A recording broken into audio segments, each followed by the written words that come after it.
Es enero de 1974, Tanzania, África. En medio de la selva del Parque Nacional de Gombe, 6 sombras se mueven en silencio.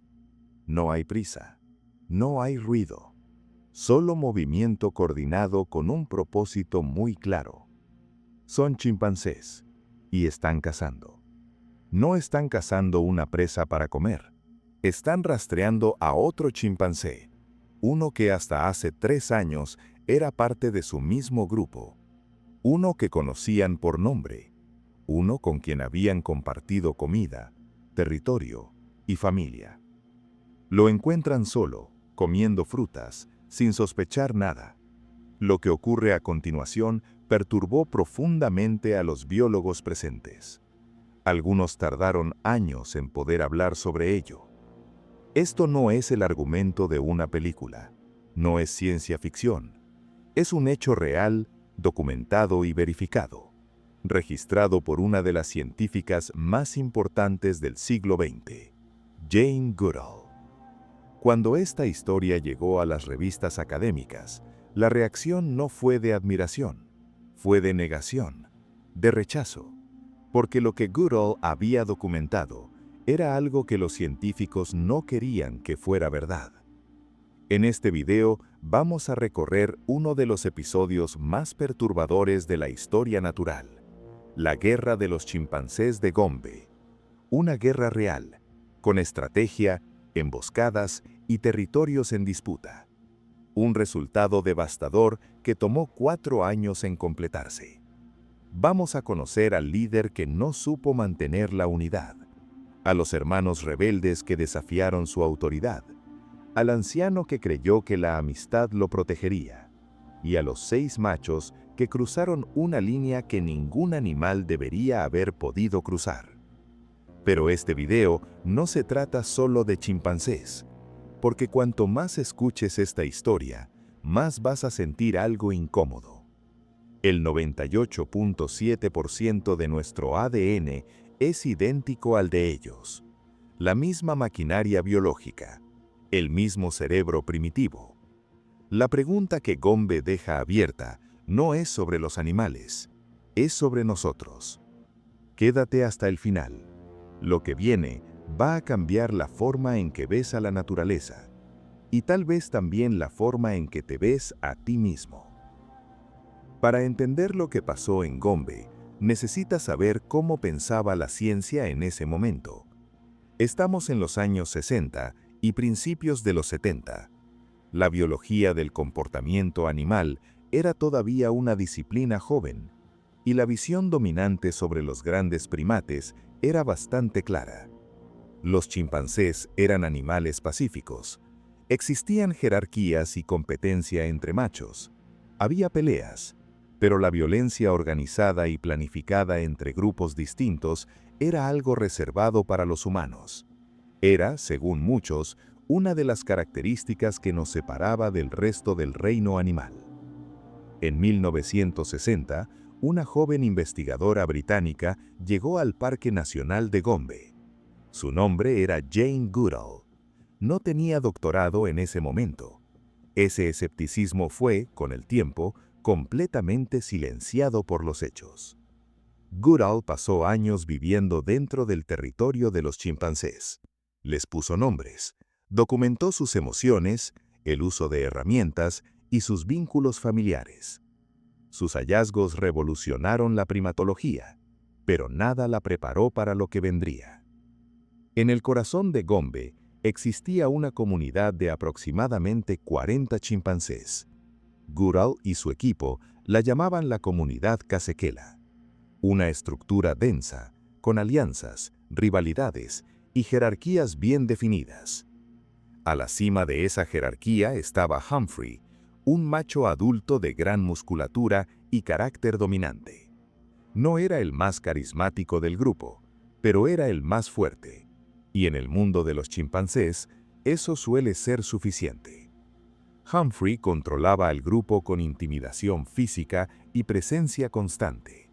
Cuando era desafiado, respondía con rapidez. No esquivaba los conflictos, los aplastaba antes de que crecieran. Pero dentro de la comunidad había dos individuos que ponían a prueba ese control. Sus nombres eran Charlie y Hugh, y eran hermanos. Charlie y Hugh no eran simplemente dos chimpancés rebeldes, eran algo más peligroso. Eran una alianza sólida dentro de un sistema que dependía de la fragmentación del poder. Individualmente, Humphrey podía manejar a cualquiera de los dos. Era más fuerte, más experimentado. Cuando Charlie lo desafiaba solo, el asunto terminaba rápido. Lo mismo cuando era Hugh quien probaba los límites. El problema era cuando estaban juntos. Cuando los dos hermanos actuaban al mismo tiempo, Humphrey retrocedía. No huía exactamente, pero se alejaba, evitaba el enfrentamiento directo. Y esa pequeña señal fue notada por todos en el grupo. En el mundo de los primates, la jerarquía no es solo fuerza física, es también percepción. Cuando el grupo percibe que su líder evita ciertos enfrentamientos, la lealtad comienza a moverse. Poco a poco, una facción fue tomando forma alrededor de Charlie y Hugh. No era una rebelión abierta, era algo más sutil y por eso mismo más peligroso. Una red de lealtades alternativas que crecía en paralelo a la estructura oficial. Y entonces llegó el punto de quiebre. Entre 1970 y 1971, la comunidad Caséquela se fracturó. No fue una ruptura violenta, fue un proceso gradual y casi orgánico. Un subgrupo liderado por Charlie y Hugh comenzó a moverse hacia el sur del parque, a alimentarse en zonas distintas, a pasar menos tiempo con el grupo principal, hasta que dejaron de ser parte del mismo grupo. Se habían convertido en una comunidad separada. Los investigadores la llamaron Cajama. Cajama era más pequeña que Caséquela, alrededor de 6 machos adultos, 3 hembras y sus crías. Tenían sus propios árboles, sus propias rutas y su propia jerarquía. En apariencia, la situación se había resuelto de manera pacífica. 2 grupos, 2 territorios, 0 conflicto. Durante casi 3 años, eso fue exactamente lo que los investigadores observaban. Incluso había chimpancés que mantenían vínculos con ambos lados.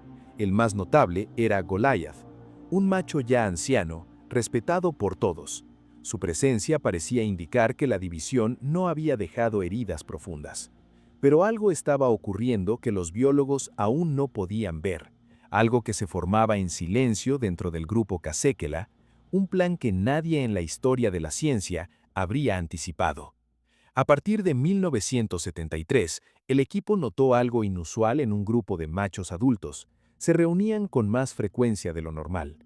Pasaban horas juntos en relativa calma, como si deliberaran. Y después de las visitas de Goliath, esas reuniones se intensificaban. Los biólogos anotaron el comportamiento, pero no le dieron una interpretación inmediata. Era difícil atribuirle un significado a algo nunca antes visto en ninguna especie no humana.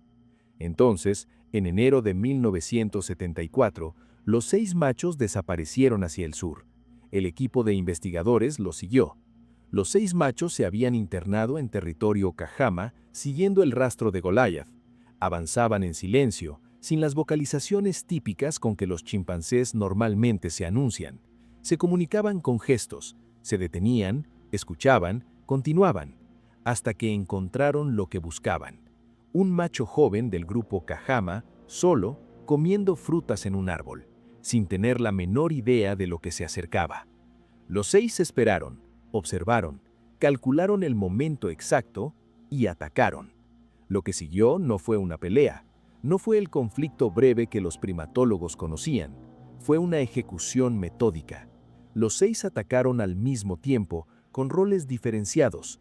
Unos inmovilizaban, otros golpeaban, otros mordían. La víctima no tuvo ninguna posibilidad. Cuando terminó, los 6 regresaron al norte en formación, gritando triunfalmente. Los biólogos presentes se quedaron en estado de shock. Uno de ellos tuvo que abandonar el área porque no podía procesar lo que había visto. La guerra había comenzado, y nadie en ningún libro de ciencia tenía una categoría para lo que acababa de ocurrir. Lo que convirtió a Gombe en un caso único no fue solo la violencia en sí, fue la sofisticación táctica con que fue ejecutada. Los Caséquela nunca atacaban en desventaja numérica. Siempre operaban en grupos de 6 a 8 machos. Siempre elegían objetivos que estaban solos o con apenas 1 o 2 acompañantes. Nunca atacaban al grupo Kahama de forma frontal. Además, realizaban patrullas regulares en los límites del territorio rival, grupos de machos que avanzaban en silencio absoluto, inspeccionando el área sur, recopilando información sobre los Kahama, y cuando el momento era propicio, atacaban. Los investigadores comenzaron a darse cuenta de algo escalofriante. Eso no era comportamiento instintivo, era planificación. Era inteligencia táctica aplicada a la eliminación de un grupo rival. Era exactamente lo que en un contexto humano llamaríamos estrategia militar. El doctor David Bygott describió los ataques como deliberados, coordinados y brutales. Los Casequela no atacaban porque los Kahama representaran una amenaza inmediata. Los atacaban porque habían decidido que el grupo Kahama no debía seguir existiendo. Durante los 4 años que duró la guerra, el grupo Kahama fue desintegrado de manera metódica. Godi fue uno de los primeros en caer. Macho joven, relativamente sano, sin historia de conflictos con los Casequela. Lo encontraron solo. Lo atacaron 8 machos. Fue el primero de muchos. Uno a uno los machos del grupo Kahama fueron eliminados en 4 años. El proceso no era rápido ni continuo. En ciertos momentos los investigadores creían que había terminado, pero siempre había un nuevo ataque, siempre había una nueva víctima. En 1977 llegó el turno de los líderes. Charlie y Hugh fueron atacados en ataques separados por 8 machos Casequela. Ninguno de los dos sobrevivió. Sin sus líderes, el grupo Kahama estaba en estado terminal. Quedaban apenas 4 machos vivos, todos debilitados, todos en alerta constante. Pero ninguna muerte golpeó a los investigadores con tanta fuerza como la del anciano Goliath. Goliath había sido el chimpancé dominante del grupo original. Jane Goodall lo estudiaba desde los inicios de su trabajo en Gombe. Cuando el grupo se dividió, él se fue con los Kahama. Pero Goliath mantenía lazos con ambos lados. Visitaba a los Casequela con cierta regularidad y era recibido sin hostilidad. Los investigadores creyeron durante mucho tiempo que eso lo protegía, que su historia con el Grupo Norte era una especie de escudo. Estaban equivocados. En 1977, Goliath fue atacado por los Casequela. No hubo excepciones por su edad, no hubo reconocimiento de la amistad que alguna vez existió. Goliath fue eliminado como cualquier otro. Hay algo en ese detalle que resulta difícil de procesar. La idea de que años de convivencia y de historia compartida no valieron nada cuando llegó el momento. De que los Casequela miraron a Goliath y no vieron a un viejo conocido, vieron a un enemigo. Si eso no te incomoda, es que todavía no terminaste de pensarlo. Antes de continuar, necesito preguntarte algo. ¿Crees que lo que hicieron los Casequela fue instinto puro? ¿O crees que había algo más? Deja tu respuesta en los comentarios. Cuando termine el video vas a entender por qué esa pregunta importa mucho más de lo que parece. En 1978 el grupo Kahama dejó de existir como comunidad. Los últimos machos habían sido eliminados, solo quedaban 6 hembras, y el destino de esas 6 completó una de las páginas más oscuras de este episodio. Una de ellas se resistió activamente, no aceptó la dominación de los machos Casequela, intentó pelear, fue eliminada por su resistencia.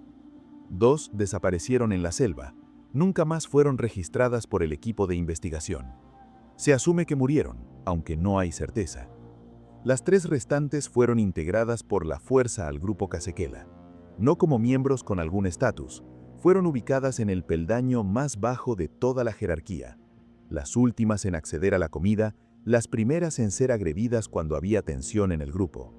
Vivían dentro del grupo que había exterminado todo lo que conocían, a sus machos, a sus crías, a su comunidad entera. La guerra había terminado, pero para ellas, de cierta manera, nunca terminó del todo. Cuando Goodall y su equipo comenzaron a publicar lo documentado en Gombe, la respuesta científica no fue la esperada, fue resistencia. Algunos colegas argumentaron que el equipo había interferido con el comportamiento natural de los chimpancés, que suministrarles comida había creado tensiones artificiales, que la guerra no era un fenómeno genuino, sino un artefacto de la propia investigación. Otros simplemente no estaban dispuestos a aceptar las implicaciones teóricas. Porque si los chimpancés podían planificar una guerra y coordinar ataques para exterminar a un grupo rival, entonces toda la narrativa de la violencia organizada como patrimonio exclusivo de los humanos se derrumbaba. Con el tiempo, la evidencia se volvió imposible de ignorar. Estudios en otras comunidades de chimpancés en África confirmaron patrones similares. La guerra de Gombe no era un evento aislado, era una ventana a un comportamiento que existía y que nadie había querido ver. Décadas de análisis produjeron dos hipótesis principales para explicar el origen de la guerra. Ninguna es completamente satisfactoria. Ambas son perturbadoras. Primera hipótesis: presión demográfica y competencia reproductiva. El grupo Casequela había tenido un número inusualmente alto de nacimientos masculinos en los años previos. Más machos adultos significaba más competencia interna por las hembras. Eliminar al grupo rival expandía el territorio y ponía a las hembras Cajama al alcance del grupo norte. Fría, calculada y coherente con la lógica de la evolución. Segunda hipótesis: resentimiento por la escisión. Esta es de alguna manera la más inquietante. Propone que los Casequela no atacaron solo por presión demográfica, que la separación de Charlie y Hugh fue percibida como una traición, que lo que motivó los ataques no era solo expansión territorial, era algo que en términos humanos reconocemos perfectamente: venganza. La idea de que un grupo de chimpancés pudo nutrir un rencor durante años y luego actuarlo de manera metódica no encaja en ningún modelo de comportamiento animal previo a Gombe, pero encaja perfectamente en algo que conocemos muy bien, en nosotros mismos. El grupo Casequela ganó la guerra. En 1978, el territorio Cajama fue absorbido y la comunidad norte amplió su área hacia el sur del parque. Desde cualquier perspectiva estratégica, fue una victoria total. Duró poco. Desde el extremo sur del parque, un tercer grupo, mucho más numeroso, comenzó a presionar sobre el territorio recién conquistado. Los Casequela no tenían la capacidad de sostener una segunda confrontación de esa magnitud. Tuvieron que retroceder. Al final del proceso, la comunidad Casequela ocupaba aproximadamente el mismo territorio de antes de la guerra, el mismo espacio, las mismas fronteras, con una diferencia fundamental: ya no existía el grupo Cajama, y eso en términos de beneficio real era exactamente nada. 4 años de guerra, docenas de muertes, una comunidad entera eliminada de la existencia, y al final, el grupo que comenzó la guerra terminó exactamente donde había empezado. Si eso también te suena familiar, es porque lo es. Hay algo que Jane Goodall dijo en una entrevista años después de Gombe que resulta imposible de ignorar. Dijo que había comenzado su investigación buscando un espejo de nuestra naturaleza más primitiva, un pasado simplificado, instinto sin historia. Pero lo que encontró fue otra cosa. Encontró que los chimpancés tenían bondad genuina, cuidaban a sus crías con una ternura que no tenía nada de mecánica. Formaban amistades que duraban toda la vida, compartían alimento, consolaban a los que sufrían. Y también encontró que podían planear guerras de exterminio, que podían sostener rencores durante años, que podían mirar a alguien conocido toda la vida y decidir que ese alguien tenía que desaparecer. El 98.7% de nuestro ADN es idéntico al de ellos. No es una metáfora, es bioquímica. Las mismas proteínas, los mismos circuitos cerebrales, los mismos reguladores del miedo, la agresión, el apego y la territorialidad.